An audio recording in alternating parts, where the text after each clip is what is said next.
Comenzamos. Ya, formalmente hoy 5 de marzo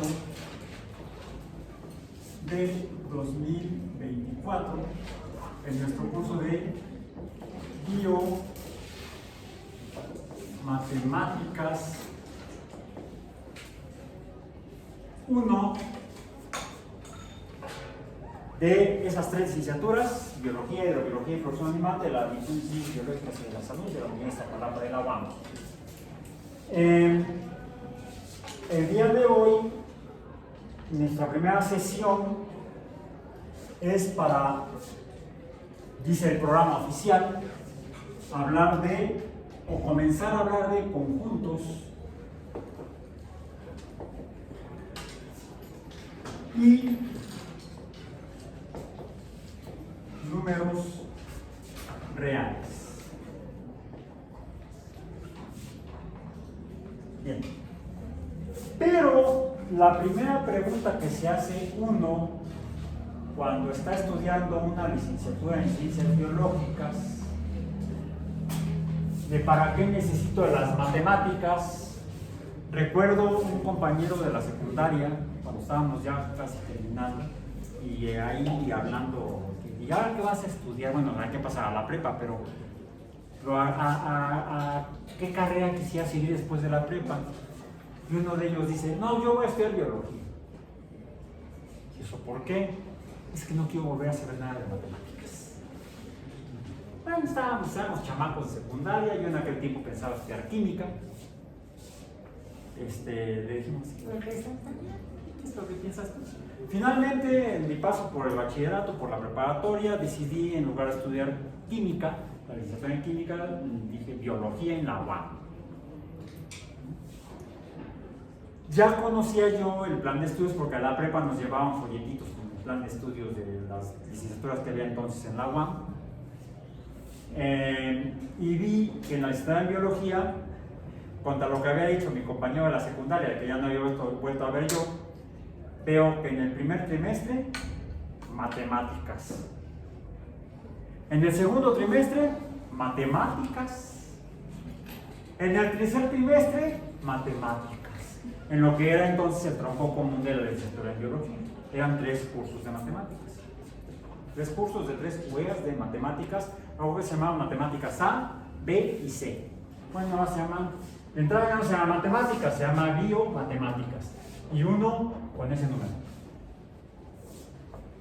También todavía me acuerdo, eso es ganancia, que en ese primer trimestre, en el otoño de 1979, es como tema de pieza de rock,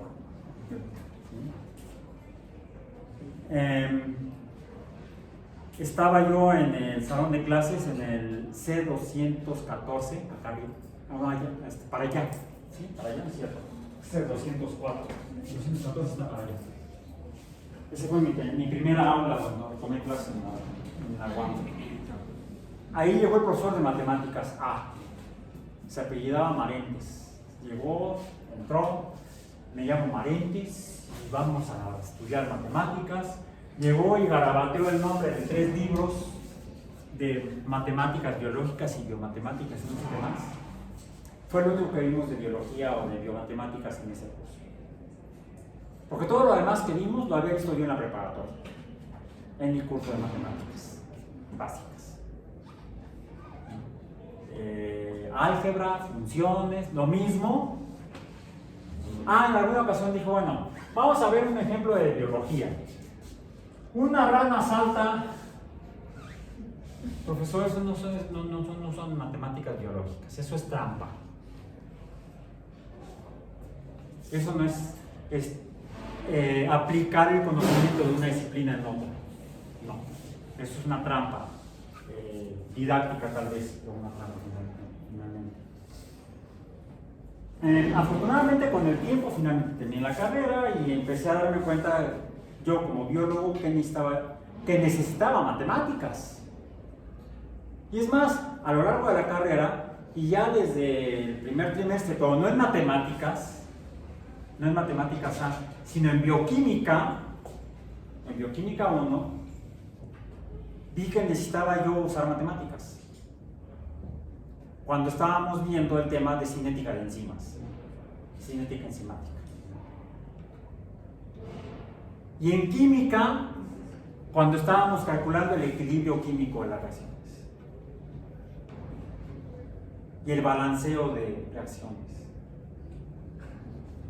Y eso no lo vi jamás en matemáticas, ni en la 1, ni en la 2, ni en A, B, C, y finalmente cuando me orienté al área de concentración en biología experimental, que fue la que yo decidí, en cuarto trimestre, llevé matemáticas D, llevé 4 cursos de matemáticas en la licenciatura. Bueno, y empecé a ver que sí necesitaba matemáticas, pero no como las habían planteado los 4 profesores con los que llevé matemáticas en los primeros 4 trimestres de la licenciatura. Sí recuerdo que padecí las clases, sobreviví, por eso estoy aquí, por eso tengo mi título, acredité las 4 weas, pero no aprendí con ellos, porque para dedicarse a la biología uno necesita entender las matemáticas para poder usarlas. Eso lo fui aprendiendo con la experiencia en otros cursos distintos, de otras disciplinas distintas, y ya en el trabajo como investigador en ciencias biológicas, sobre todo porque me orienté a temas a nivel molecular, en fenómenos físicos, moleculares, en sistemas biológicos, e incluso cuando he tenido la oportunidad de colaborar con amigos, colegas, en proyectos de ecología, por ejemplo, donde la matemática es fundamental. Sin matemáticas no se puede hacer ecología. Podrás ser manifestante ecologista o pseudoecologista, pero no ser ecólogo. No podrás hacer ecología si no sabes usar las matemáticas para entender cómo se comporta un sistema ecológico, un ecosistema. Las leyes de la ecología son matemáticas y formalmente así se funda la biología. La biología se funda a partir de 3 paradigmas. Profesor, ¿qué el tema no era conjuntos numéricos? Sí, por eso. La biología, y por quizá por eso la puse en verde, muy ecológico. No, muy fotosintético tal vez. La biología se funda como ciencia a partir de actividades humanas, de algunas disciplinas que no eran formalmente científicas, como el naturalismo. El naturalismo era el estudio filosófico humano de la naturaleza previo al siglo XIX, porque en el siglo XIX, y lo vamos a poner como tradicionalmente escriben los siglos, con esos números, en el siglo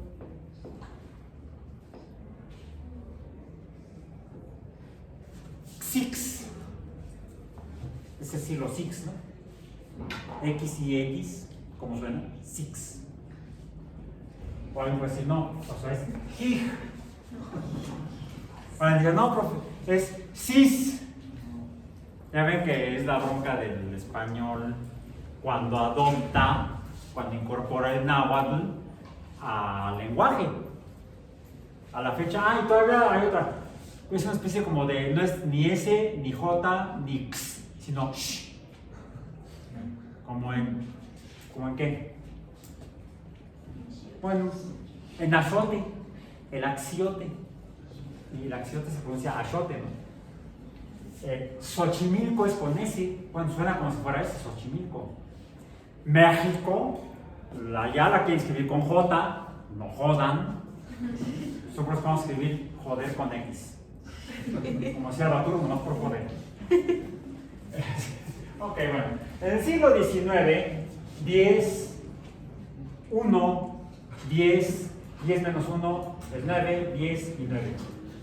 Bien. En el siglo XIX se funda la biología como ciencia a partir del naturalismo. Acá estaban los naturalistas.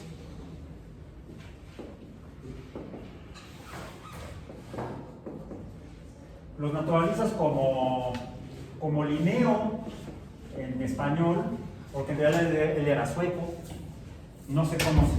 Y para terminar a volar, el cuate, cuando hizo sus trabajos, él era, no recuerdo si era médico o botánico. En aquel tiempo era indistinto, porque los médicos hacían botánica y los botánicos daban atención médica. Entonces, Linneo, que había nacido en Suecia, él era médico y botánico, y para entender lo que estaba haciendo, el trabajo que hacía, se puso a organizar las plantas con las que trabajaba. Hizo la primera organización formal de plantas.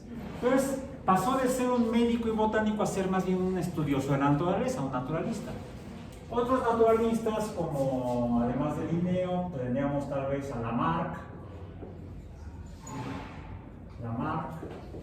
Jean-Baptiste Lamarck, aunque parecería como alemán o inglés por la seca al final, en realidad era francés, por eso dije Jean-Baptiste Lamarck.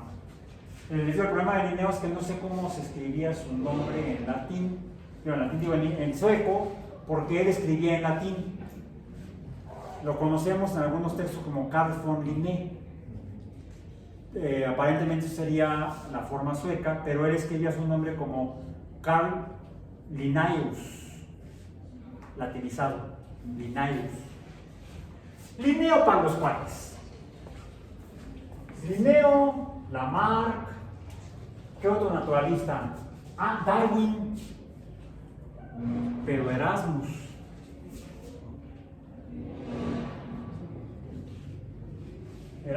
Darwin.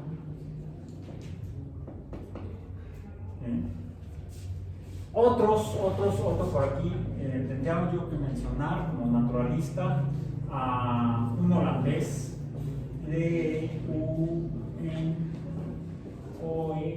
es así sin C, Leeuwenhoek, le dicen Leeuwenhoek, pero no, Leeuwenhoek sería en inglés, pero él era holandés, o flandés, era de Flandes.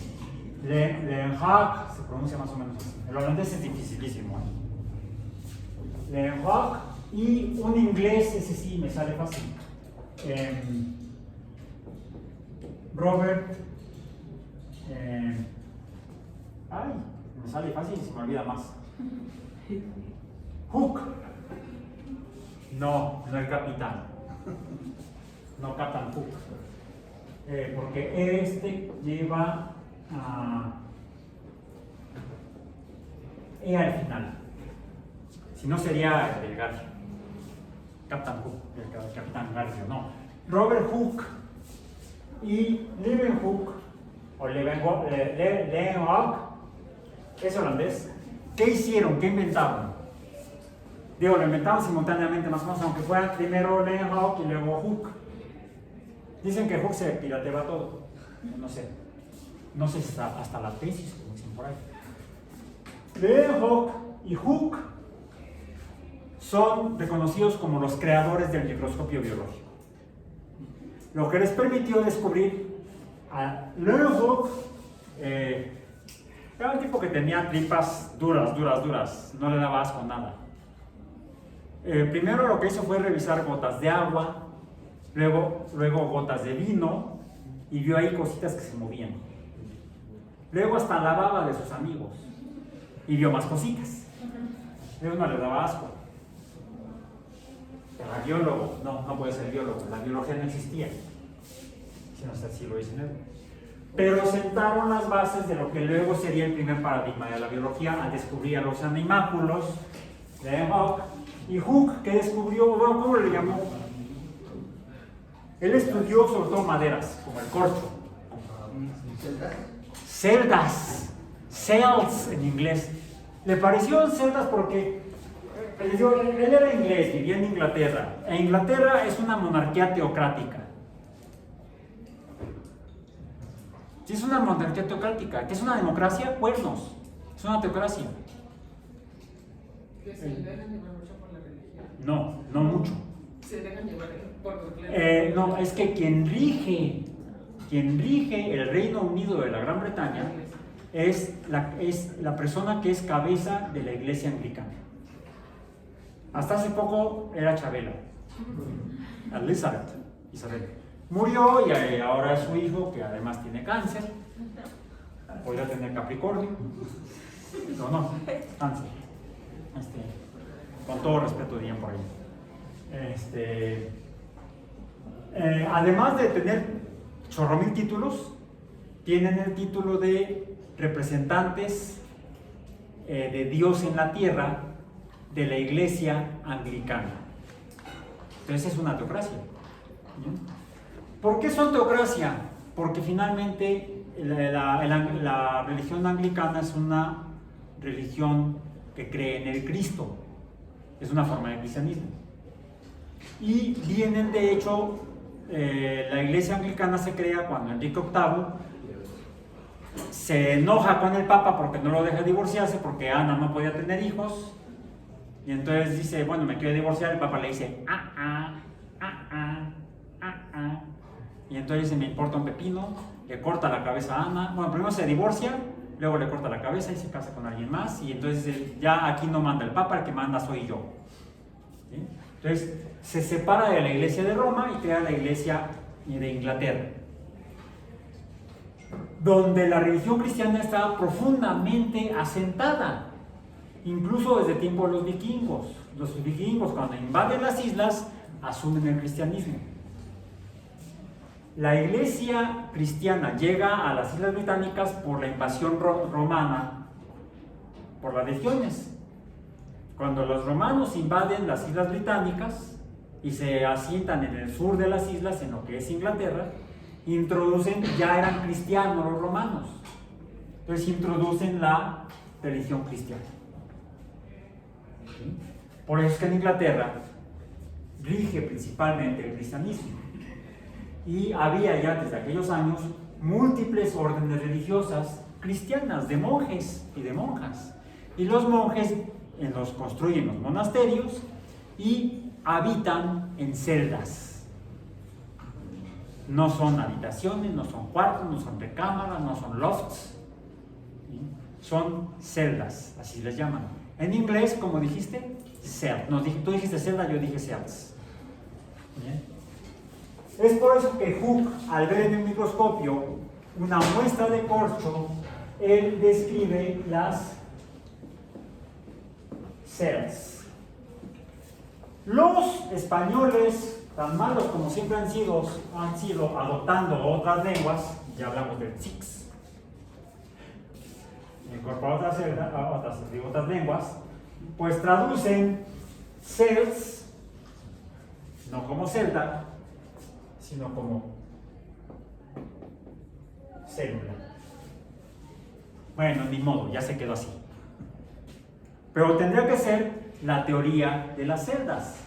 Los seres vivos que descubrieron Leeuwenhoek y Hooke son cells o celdas, o no, en español, células.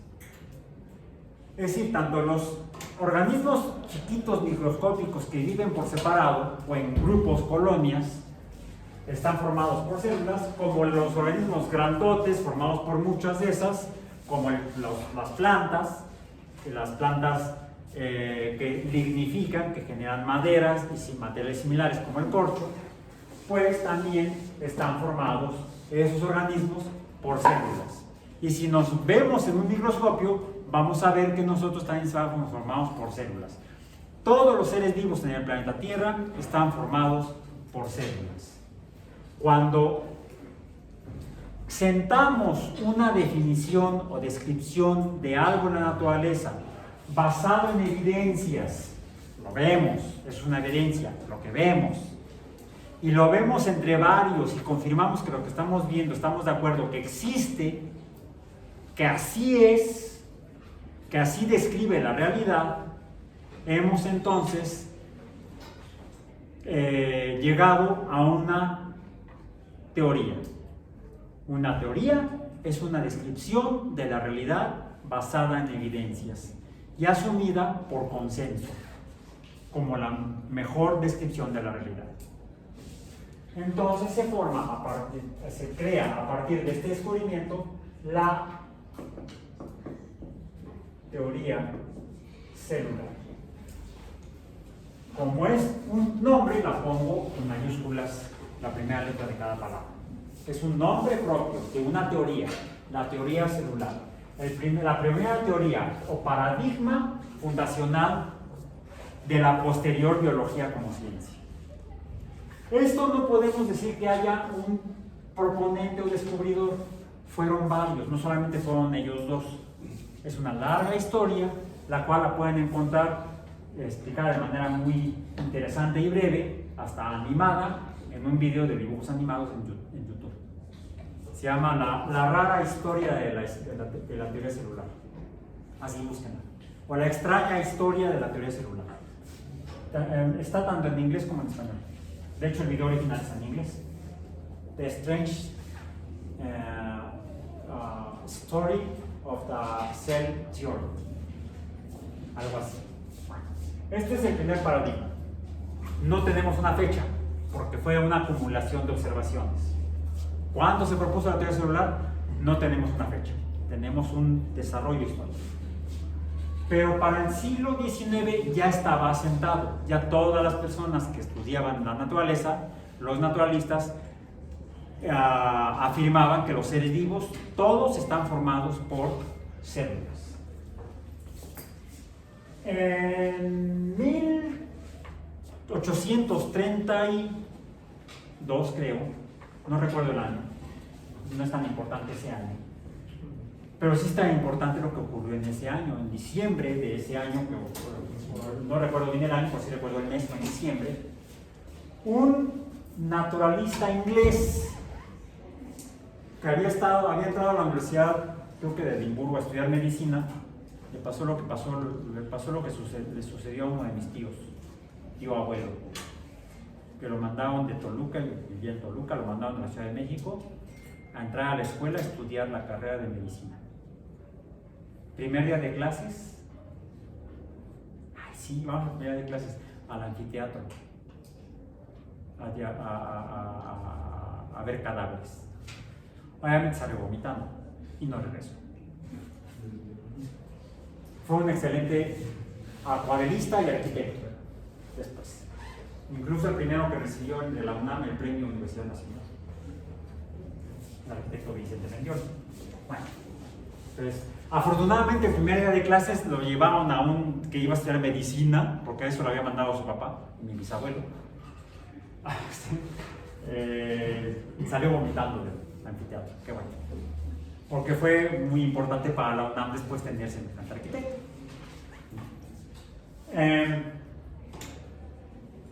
A este inglés le pasó lo mismo.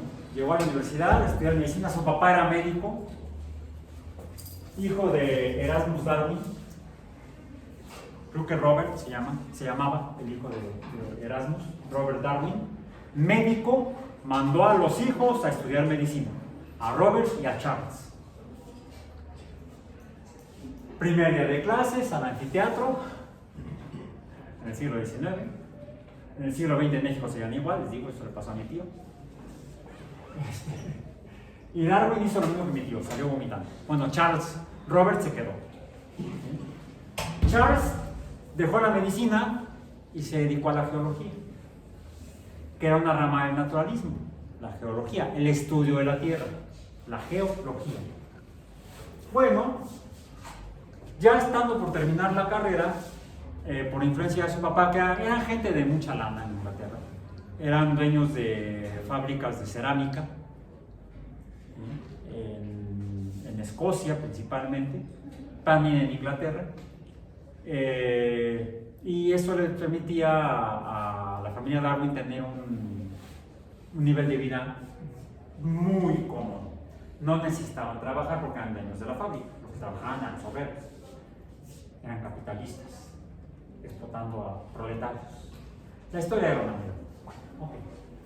Entonces, se entera la familia que va a haber una expedición del almirantazgo inglés que le va a dar la vuelta al mundo para hacer mapas, actualizar los mapas de la Armada, pero no solamente de las condiciones oceánicas, sino también de las costas de América del Sur, de Sudamérica, en el Atlántico, en el Pacífico, cruzar el Pacífico hasta llegar a las Filipinas, hacer el estudio y mapeo geológico y estudio naturalista, estudiar las especies de animales, de plantas que habitan en esas costas, en las costas de Sudamérica, en las islas del Pacífico, y regresar luego por el Océano Índico, atravesar el Cabo de Buena Esperanza para regresar a Inglaterra por el Atlántico, bordeando África. Fue un viaje de 3 años. 3 años. ¿Qué servicio social, ni tesis, ni qué nada, no? Eso sí son viajes, eso sí son salidas de campo. Fue terrible para Charles, se mareaba. En el Beagle, el Sabueso se llamaba el barco, el HMS Sabueso, HMS el Beagle. Podría haber sido el HMS Snoopy, no, porque Snoopy todavía no creía. No lo creaban. Snoopy era un sabueso, Beagle. Fue el primer sabueso en la luna, the first Beagle on the moon, 1968. Pero es otra historia. Estamos hablando de la historia de la segunda teoría fundacional de la biología. ¿De cuál estamos hablando? El viaje le permitió darse cuenta que lo que decían Lamarck y su abuelo, Erasmus, era cierto. Las especies biológicas que habitan el mundo no fueron creadas en 6 días.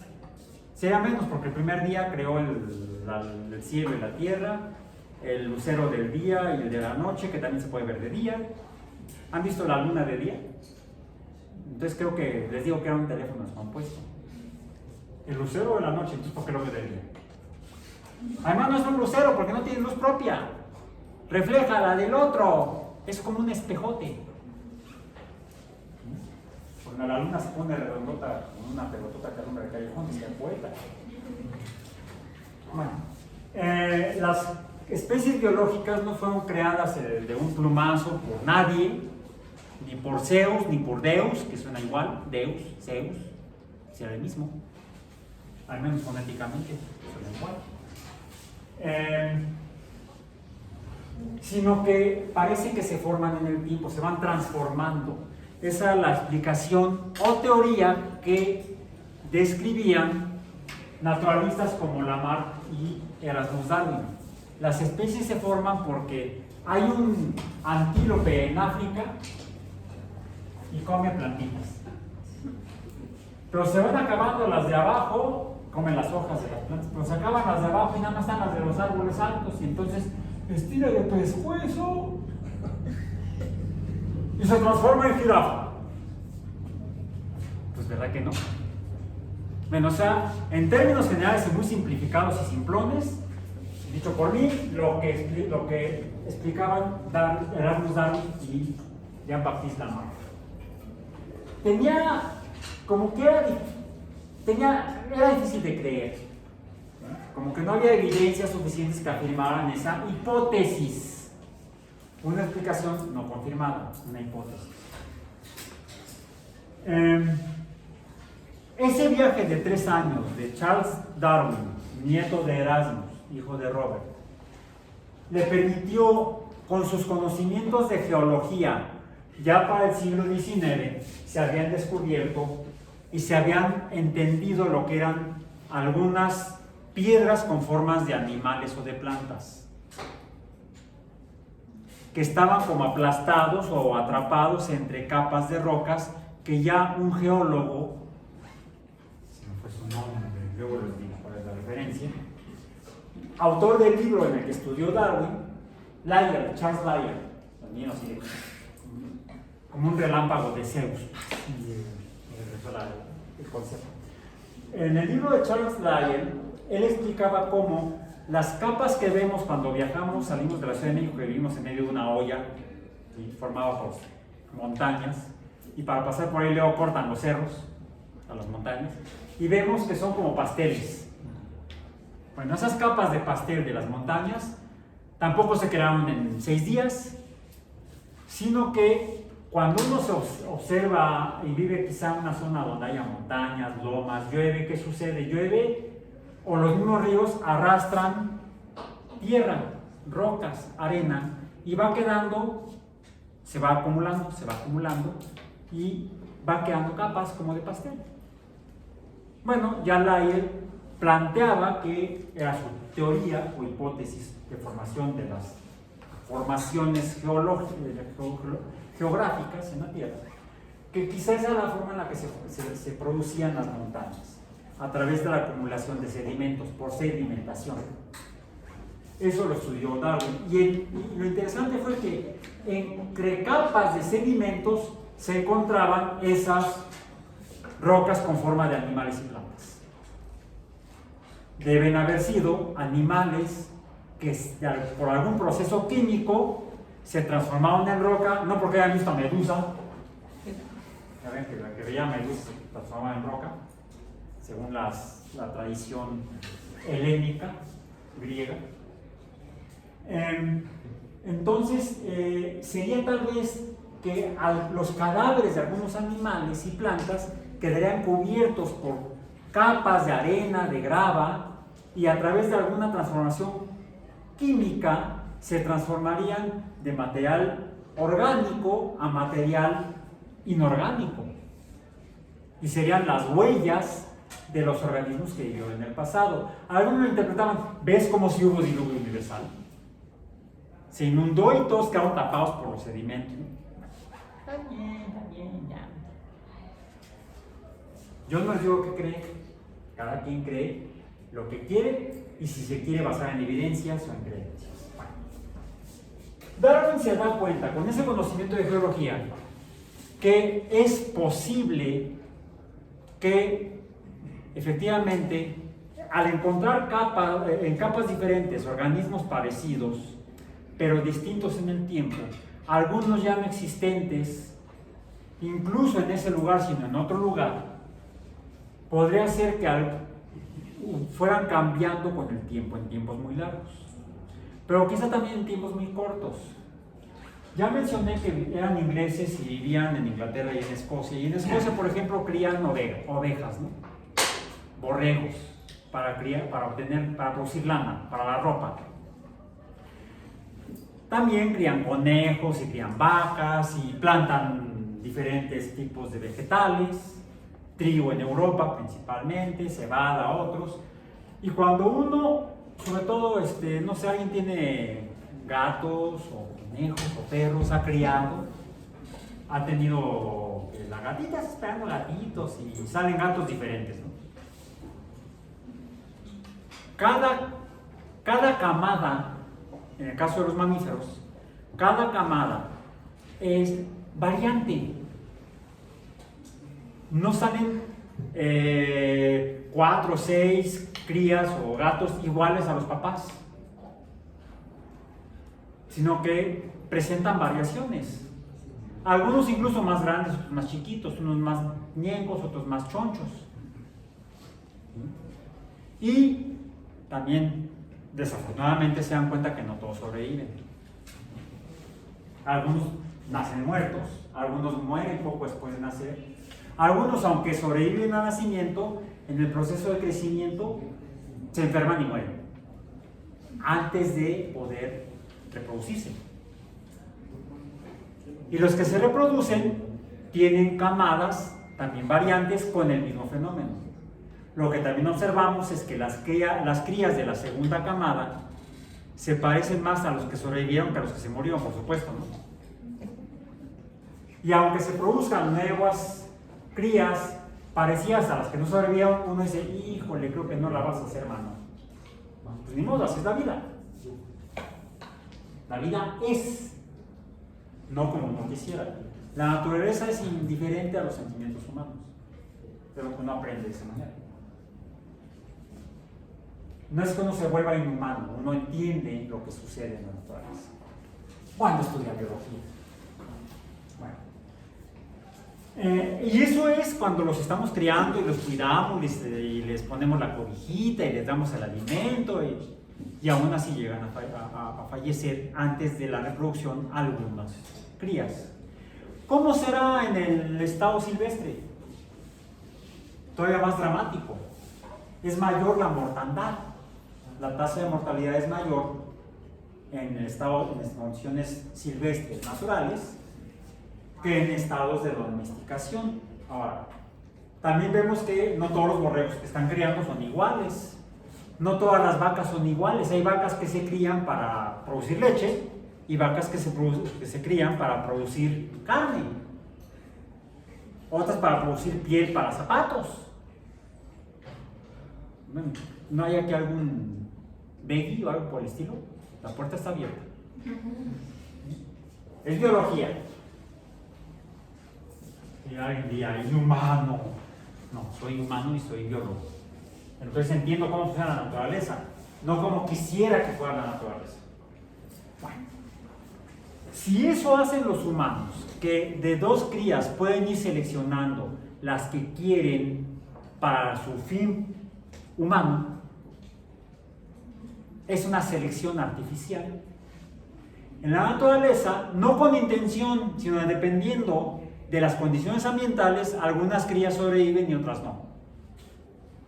Y si además en la migración algunos se separan, porque los cambios de estaciones producen fenómenos migratorios, en las migraciones unos se van quedando, otros llegan más lejos, otros toman otro camino, y como todos al reproducirse tienen esas variaciones, quizá al llegar a lugares diferentes donde hay diferente abundancia o escasez de recursos, por ejemplo para la alimentación, o más o menos depredadores, pues en algunos lugares sobrevivirán unos y en otros lugares sobrevivirán preferentemente otros. Y eso fue lo que empezó a construir a partir de sus observaciones Charles Darwin en su viaje en el Beagle a principios de la década de 1830. Cuando regresa del viaje, se toma años revisando sus observaciones. Y más de 20 años después, en 1858, presenta ante la Sociedad Linneana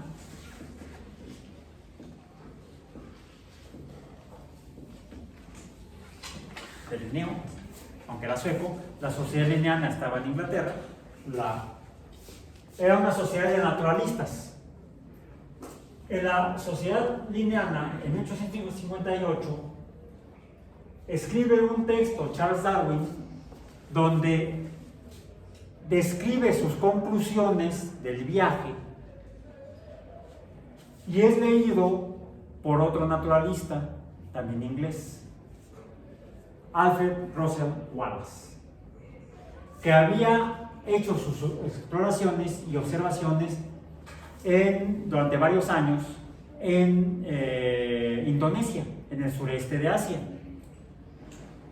Cuando regresa a Inglaterra, se encuentra con que Charles Darwin ha estado hablando del mismo tipo de fenómenos que él observó en Indonesia. Y dice, vimos lo mismo y llegamos a la misma conclusión. Entra en contacto con Darwin. Darwin regresa enfermo del viaje. Una enfermedad crónica que empieza a debilitarlo con los años. Aún así ya murió grande. Quizá porque tenía acceso a buenos servicios de salud para aquella época. Porque tenía lana. No existía el seguro social ni en Inglaterra. Bien. Entonces, para la fecha en la que se va a llevar la reunión de la Sociedad Linneana, en 1858, Darwin, estando enfermo, le pide a Wallace que lea su texto. Y Wallace lee la primera versión pública de la teoría de la evolución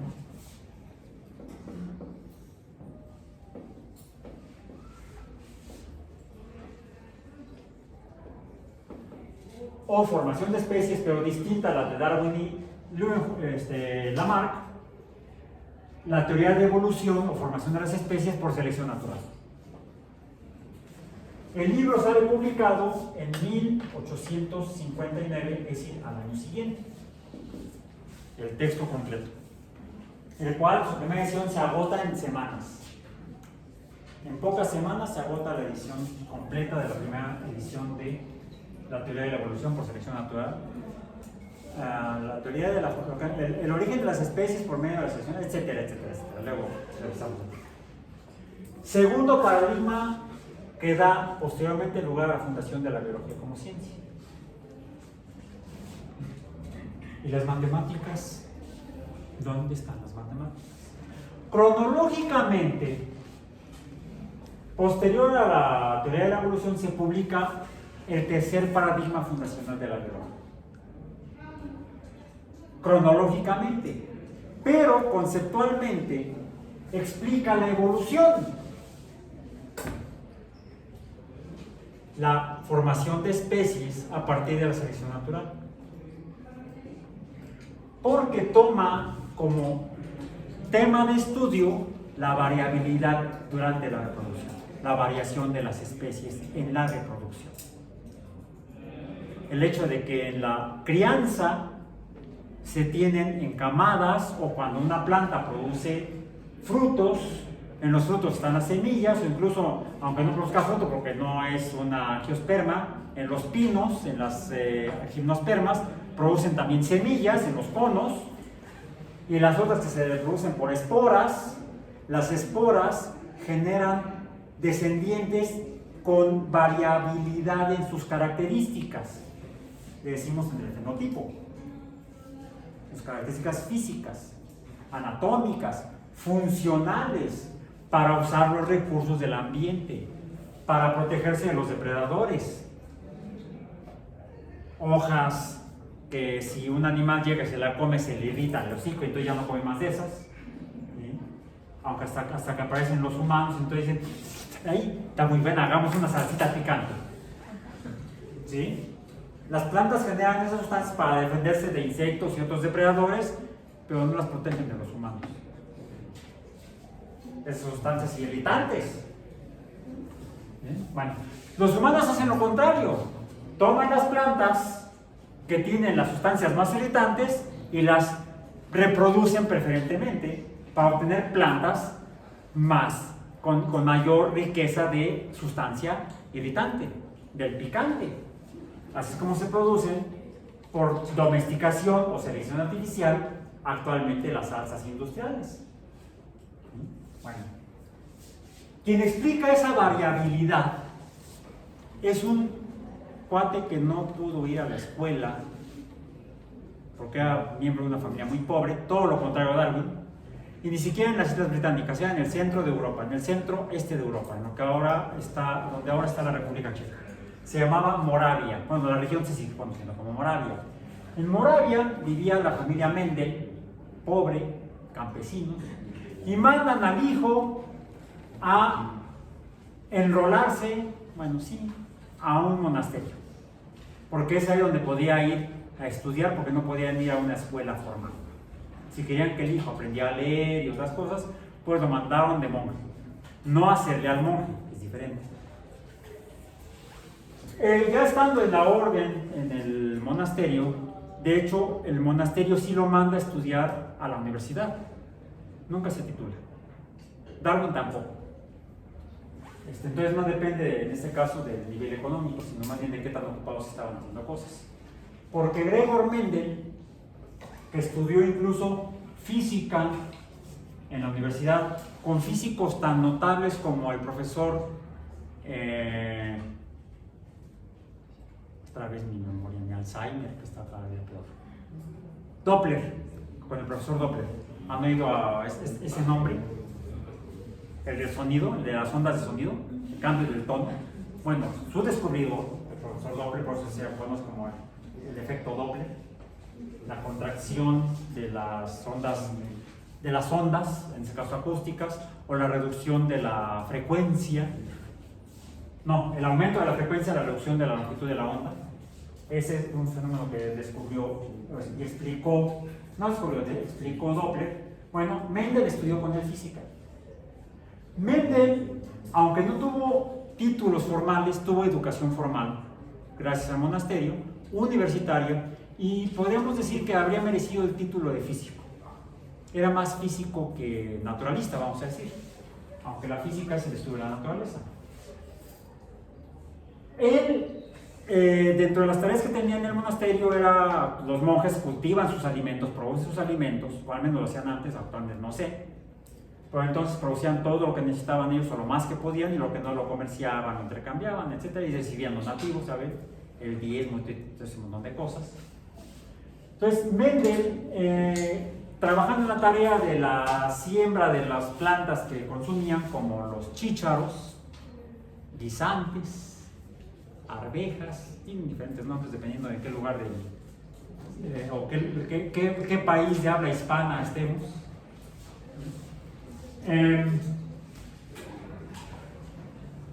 Se pregunta por qué la variabilidad en las plantas. Esa que él leyó, había descrito Darwin en El origen de las especies por medio de la selección natural, en la búsqueda de la supervivencia, etcétera, etcétera. Mendel leyó a Darwin y entonces planteó una serie de experimentos para explicar la variabilidad en la reproducción de las plantas. Bueno, y llegamos a la parte de las matemáticas. En el sitio web, donde está desglosada los temas y cómo vamos a abordar los temas del curso, dice semana 1, conjuntos y números reales. Vean el siguiente segmento del documental obligatorio solo si... Bueno, esto lo arreglé para la pandemia. Era obligatorio solo si estaban conectados por Wi-Fi e Internet, no si es por red de datos, 3G, 4G o incluso actualmente 5G, porque sale carísimo, ya me ha pasado. Entonces, siempre que los apago cuando los necesito, los prendo, los datos de mi celular. Biología y matemáticas. El título es un documental inglés titulado Mendel and the Pea. Mendel y el chícharo. Mentira, es green. Bueno, lo que pasa es que esta es una empresa, bueno, es una institución norteamericana, pero que trabaja en varios países. La National Geographic Society, la Sociedad Geográfica Nacional de los Estados Unidos, tiene representaciones en varios países, como por ejemplo en México es infame, no la voy a decir, si dice el pecado no el pecador, y en el Reino Unido. ¿Sí? Produjeron un documental que se titula Mendel and the Pea, de una serie de documentales que se titula Six, pero S-I-X, no S, de 6 en inglés. 6 Experiments That Changed the World. 6 experimentos que cambiaron el mundo. De 1999 el documental. Producido por The National Geographic en el Reino Unido y conducido o narrado por un inglés, Ken Campbell. Está en YouTube. La liga o el vínculo aquí está. Entonces entran al sitio, le pican y no tienen que andar buscando el documental, ahí ya entran directamente al documental. Está en 3 partes. Este va a ser la entrada a la segunda parte, que es donde Campbell reproduce los experimentos de Mendel.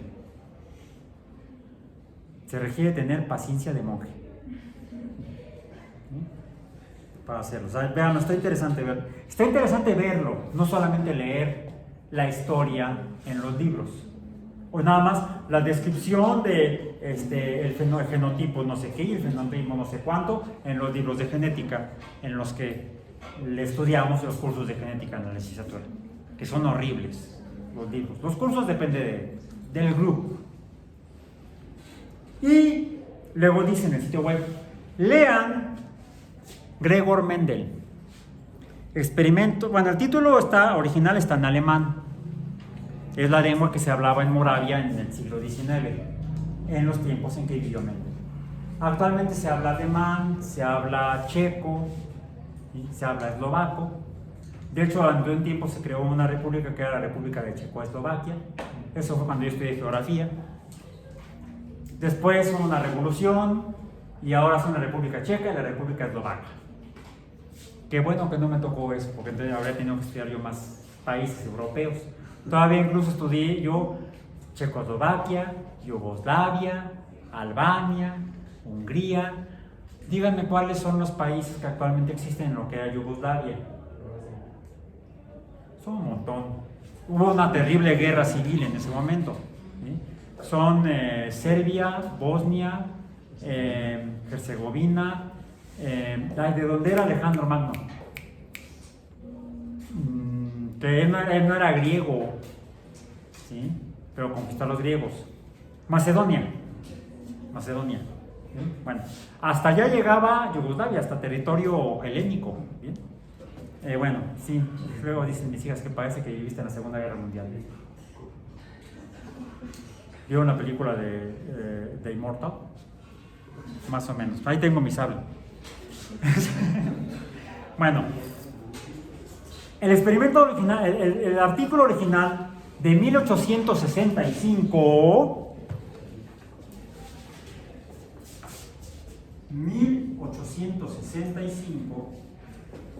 parece que Mendel ya tenía idea antes de leer el libro completo de Darwin. ¿Por qué? Porque los experimentos le tomaron 8 años y la diferencia no checa. Son 7 años nada más. Del 58 del artículo leído por Wallace a la publicación del artículo y presentación en un congreso, en un simposio por Mendel, en el 65 nada más son 7 años. Ya se estaba manejando el concepto. Pero Mendel, en lugar de irse hacia la evolución, él decide estudiar, buscar cuál es la causa de la variabilidad. Y encuentra, habiendo estudiado más bien física, y para estudiar física requieres estudiar muchas matemáticas y manejar muy bien las matemáticas. Hizo un estudio matemático de la variabilidad de la reproducción de las plantas. Y descubrió que había proporciones matemáticas casi exactas en las cuales se presentan las variaciones. El artículo en español se titula Experimentos en la hibridación de las plantas. Y aquí está disponible en PDF, en una biblioteca que tengo yo digital ahí, donde el artículo lo van a encontrar así. Afortunadamente en español, no en alemán, porque ni yo leo alemán a pesar de que lo estudié. Experimentos en la hibridación de las plantas, 1865, por Gregor Mendel. Son... ¿cuántas páginas? ¿Cuántas páginas? Un montón de páginas. 25, dice, de 1 a 25 páginas. Pero no es necesario que lo lean todo ahorita. Solo las primeras 8. Y tampoco es tanto, porque si lo vemos, lo voy a voltear para que se vea mejor, lo que vemos es que hay muchos datos presentados en forma de tablas. Y tablas numéricas. Y luego la interpretación de las tablas. Y luego combinaciones de números. Números y más números. Por eso cuando lo presentó Mendel en la Sociedad Botánica de Moravia, en 1865, prácticamente pasó desapercibida y no le interesó a nadie fuera de él mismo, porque la Sociedad Botánica de Moravia estaba formada por botánicos, no por físicos ni matemáticos. Y el artículo es un artículo más matemático que biológico. Pero sienta las bases, en 1865, de la teoría genética para la variabilidad o la variación en la reproducción de las especies en el planeta Tierra. Y con estos antecedentes biológicos y matemáticos le entraremos en la próxima sesión a revisar. Denle una leída de esas primeras 8 páginas para que a partir de ellas y sustentándonos en las aportaciones de Linneo, que organiza grupos de organismos, vayamos entendiendo mejor qué son los grupos o conjuntos de números y cómo los podemos usar mejor a los que nos interesan los seres vivos. Nos vemos mañana.